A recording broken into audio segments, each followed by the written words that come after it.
Hi guys, this is Ate Sel. For today's video ay maginisang repolyo naman po tayo. At ito na nga po, inuna na natin yung bawang. I-brown lang po natin ito. Sibuyas. Marinated na manok. Ito po pala guys ay minarinate lang natin sa toyo, kalamansi, paminta at konting sugar.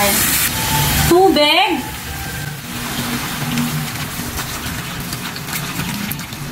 Takpan hanggang tuluyang lumambot ang mga chicken. Ilagay ang carrots tsaka bagu beans.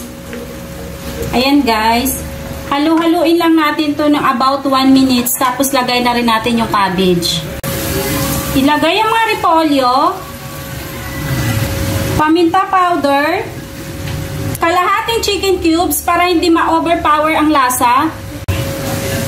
Toyo. Haluin ang bonggang-bongga.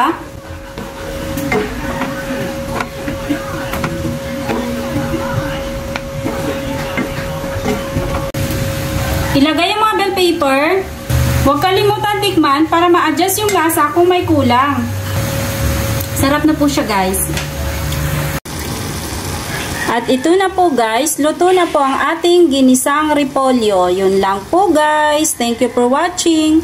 And please don't forget to subscribe my YouTube channel, Cooking by Ate Sel. Ingat!